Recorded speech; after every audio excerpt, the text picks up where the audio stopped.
Class, Mike Severson here. This is my Unit 4 video response to True Sportsmanship. So to answer the first question, I see acts of sportsmanship all of the time within the athletic context. One recent example that stood out to me was a couple weeks ago. I was watching an NBA basketball game, and one of the opposing players went up for a dunk and came down awkwardly and landed on his head and neck. And that was a potentially serious injury.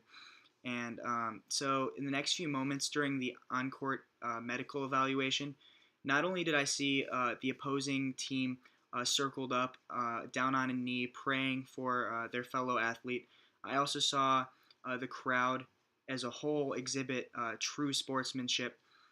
They were completely quiet and took a moment of silence for the athlete, even though he was on the other team.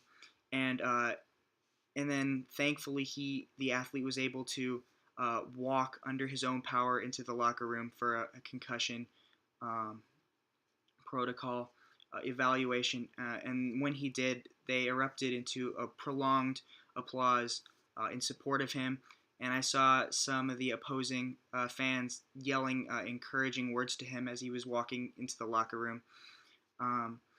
And so I saw that during this moment, the outcome of the basketball game was not really in anyone's mind for that moment of time, because the safety of even an opposing athlete was of much higher value to all of those that were present.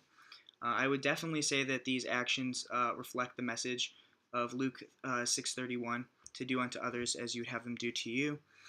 And then as for this video clip, watching this was an extremely heartwarming and emotional example of true sportsmanship.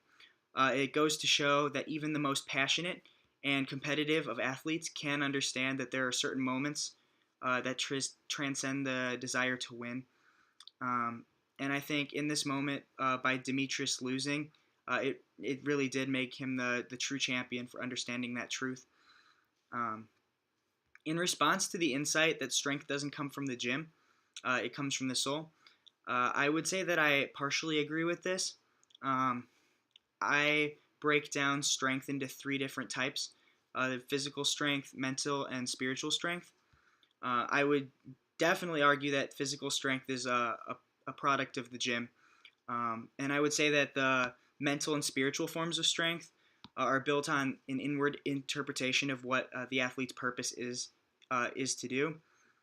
So the mental strength will give an athlete an edge in competition, and of course it's a motivating factor for their desire to win.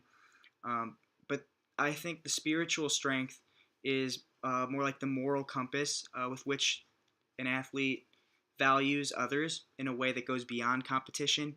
So along those lines, how I've defined spiritual strength, then I would absolutely agree that making sportsmanlike decisions like the one in this video, and especially ones that are really tough to make, that require lots of integrity, these are the type of strength that comes straight from the soul. So in that sense, I would agree with this quote.